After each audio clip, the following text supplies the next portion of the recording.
Adrian, sekeluarga pergi ke rumah masa kecil istrinya Sophie. Ia berharap menemukan inspirasi di sana, karena Adrian ini adalah seorang penulis novel.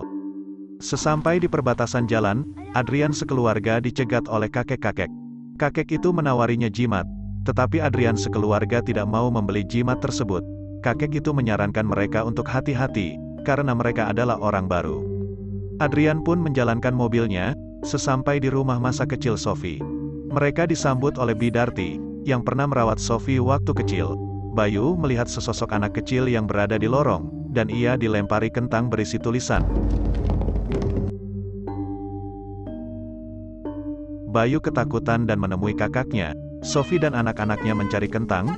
Si Bayu menggambar di kentang. Kata Bayu, ia menggambar anak yang berada di gudang itu. Sophie dan anak-anaknya ke gudang itu, dan mereka melihat wadah yang sangat besar. Rupanya wadah itu digunakan warga untuk merebus kentang. Malam pun tiba, Nina diajak Sophie untuk pergi ke gudang. Nina mengikuti Sophie mamanya.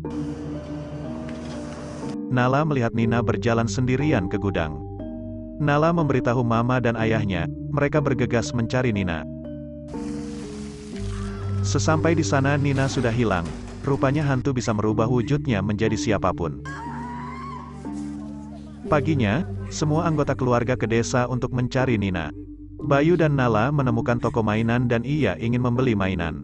Neneknya ingin membayar, rupanya penjaga toko itu adalah kakek-kakek yang dilihatnya waktu di perjalanan itu. Kakek itu memberikan jimat kepada nenek itu secara gratis, karena jimat itu bisa melindungi mereka dari gangguan penunggu rumah itu. Malamnya, Bayu sedang tidur, ia mendengar sebuah peluit di luar kamarnya. Bayu menengok, ternyata itu adalah kakaknya si Nina. Bayu diajak untuk bermain dengan Nina. Bayu menurutinya. Mama dan ayahnya mendengarkan peluit. Bayu tidak ada di dalam kamarnya. Mama dan ayahnya mencari Bayu keluar. Di dalam kamar neneknya sedang tidur, dan ia dihantui. Nenek bergegas mengambil jimat itu. Seketika hantu pun pergi. Di luar Bayu masih mengikuti kakaknya ke dalam gudang. Kakaknya si Nina berubah menjadi hantu anak kecil. Bayu teriak, mama dan ayahnya masuk ke dalam gudang. Di dalam gudang sudah tidak ada Bayu lagi. Adrian dan Sophie menemukan ruang bawah tanah. Di sana berisi sesajen yang masih baru. Paginya, mertuanya memberitahu Sophie bahwa jimat pemberian kakek itu nyata mengusir hantu. Tetapi Sophie tidak percaya, malahan dia membuang jimat tersebut. Malamnya, Sophie melihat kentang yang digambar anaknya si Bayu. Di kamar, mertuanya dihantui, sampai-sampai ranjangnya melayang dan menimpa mertuanya. Sophie datang dan melihat mertuanya dihantui oleh hantu anak kecil. Pagi pun tiba, mertua Sophie sulit berbicara. Adrian menutup rapat-rapat semua jendela rumahnya. Sophie yang tidak percaya dengan adanya hantu, akhirnya percaya dan memberitahu Adrian apa yang dilihatnya. Malamnya, Sophie mengambil kembali jimat yang sudah dibuangnya itu.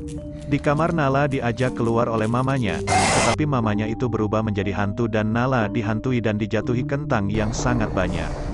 Nala teriak, Sophie dan Adrian mencari anaknya. Mereka menemukan ruangan bawah tanah. Ruangan bawah tanah itu dipenuhi dengan mayat-mayat. Dan Nala berada di sana, mayat-mayat itu bangun seperti zombie. Dan mau memakan Adrian dan Sophie. Sophie mengeluarkan jimatnya. Para hantu ketakutan, dan Sophie berhasil menyelamatkan anaknya. Di ruangan, mertuanya Sophie berhasil berbicara lagi berkat jimat yang dimasukkan ke dalam mulutnya. Mertua Sophie tahu siapa sebenarnya hantu itu. Hantu itu adalah anaknya Budarti. Budarti memberikan anaknya kepada kedua orang tua Sophie, untuk dijadikan tumbal, supaya perkebunan kentangnya subur dan banyak berbuah, serta mendapatkan hasil yang berlimpah.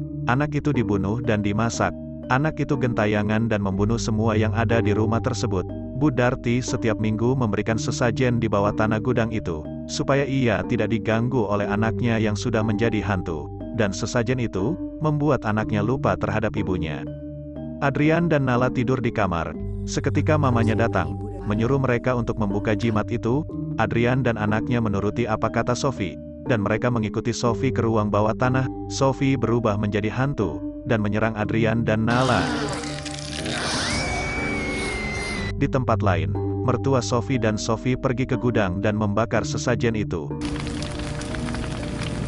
Dan mereka menemui Adrian dan Nala. Nala dan Adrian dikejar-kejar sampai mereka ketakutan. Datang Sophie dan mengatakan, bahwa Sophie tahu siapa ibu dari hantu itu.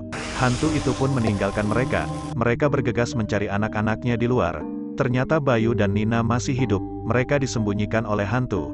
Di dalam rerumputan, hantu itu pun menghantui ibunya, sampai meninggal dunia, dan menyeret ibunya ke dalam wadah rebusan kentang.